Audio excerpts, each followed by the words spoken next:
याद रखिए, मदरसा और स्कूल में, मदरसा और कॉलेज में एक बुनियादी फ़र्क है। फ़र्क तो बहुत सारे हैं, उन तमाम फ़र्क़ों को बयान करना नहीं चाहता हूँ मैं, लेकिन एक बुनियादी फ़र्क ये है कि हमारे मदरसों में तालीम के साथ तरबियत होती है और स्कूल में, कॉलेज में और दीगर इदारों में तालीम के साथ तरबियत नहीं होती है। मुझे एक वाक़या याद आ रहा है। मेरे एक छोटे भाई हैं, यूँ तो मेरे 6 भाई हैं, मैं 7 भाई हूँ, लेकिन मुझसे छोटा जो एक भाई है जिसका नाम है मिनहाजुल हुदा, पहले वो दुबई में रहते थे, अब अपने इलाके में गाड़ी का कारोबार है, 4 व्हीलर 2 व्हीलर ख़रीदते हैं, बेचते हैं, अच्छे हैं, नमाजी हैं, दीनदार हैं, बाअखलाक हैं, मिलनसार हैं। एक दफ़ा उन्होंने देखा, मेरे छोटे भाई ने, कि उनका लड़का जो है खड़े होकर पेशाब कर रहा है। मेरे भाई ने कहा अपने लड़के से, उस लड़के का नाम अरकम मिनाज है, कहा कि बेटे तुम खड़े होकर पेशाब कर रहे हो, पेशाब बैठे करना चाहिए। उसने कहा, वो स्कूल में पढ़ता था, उसने कहा मैंने अपने सर को खड़े होकर पेशाब करते देखा है। फ़ौरन मेरे भाई ने कल होकर फैसला किया कि मैं अपने बच्चे को स्कूल में नहीं पढ़ाऊँगा, मदरसे में पढ़ाऊँगा। कॉलेज में पढ़ाना बाद में पढ़ाएंगे, लेकिन बचपना जो होता है वो तरबियत वाला होता है।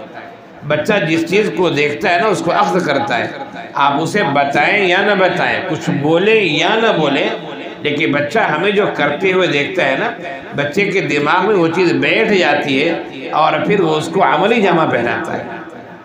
तो मैं ये कह रहा था कि स्कूल और मदरसे दोनों तालीम गाह हैं, स्कूल में ही पढ़ना चाहिए, कोई मना नहीं, लेकिन मैं फ़र्क बता रहा हूँ कि स्कूल और मदरसे में जहाँ बहुत सारे फ़र्क हैं, एक बुनियादी फ़र्क ये भी है कि हमारे मदरसों में तरबियत का निज़ाम होता है और स्कूल वगैरह में तरबियत का निज़ाम नहीं होता है। स्टूडेंट गया, टीचर ने पढ़ा दिया, मैडम हो, सर हो, जो भी हो, पढ़ा दिया, होमवर्क दे दिया, बच्चा आ गया, होमवर्क करके कल गया, सर ने, टीचर ने, मैम ने, जो भी हो, होमवर्क चेक कर लिया, फिर अगला सबक मिल गया, पढ़ा दिया। इस तरह गाड़ी चलती रहती है और तरबियत का निज़ाम नहीं होता है। हमारे मदरसों की एक खुसूसियत है कि यहाँ तरबियत का निज़ाम होता है। ये अलग बात है कि मदरसों में भी तरबियत का निज़ाम बहुत गिर गया है। जितना एहतिमाम होना चाहिए और जैसी तरबियत होनी चाहिए, जैसे बच्चे निकलने चाहिए, वैसे अब निकल नहीं पा रहे हैं।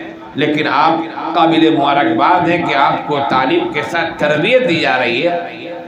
इसी तरबियत से एक इंसान अच्छा इंसान बनता है, एक इंसान बाअखलाक इंसान बनता है, एक इंसान अच्छा मुसलमान बनता है, एक इंसान अल्लाह के रसूल सल्लल्लाहु अलैहि वसल्लम के अखलाक आलिया को इख्तियार करने वाला होता है, एक इंसान अपने आप को सीरत नबवी में ढालने वाला होता है, एक इंसान अल्लाह के रसूल सल्लल्लाहु अलैहि वसल्लम के शब रोज़ की तरह अपने शब रोज़, अपने दिन और रात को बनाना चाहता है। और ये चीज़ें कहाँ सिखाई जाती हैं, कहाँ तरबियत दी जाती है?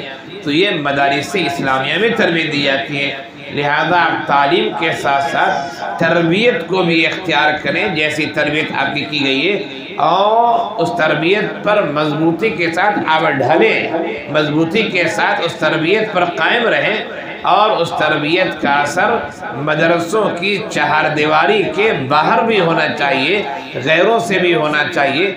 और आप छुट्टियों में घर जाएं तो घरों में भी उस तरबियत का इजहार होना चाहिए कि बड़ों से कैसे रहना, छोटों से कैसे रहना, नमाजों की पाबंदी करना, वगैरह वगैरह। करेंगे ना इंशाअल्लाह।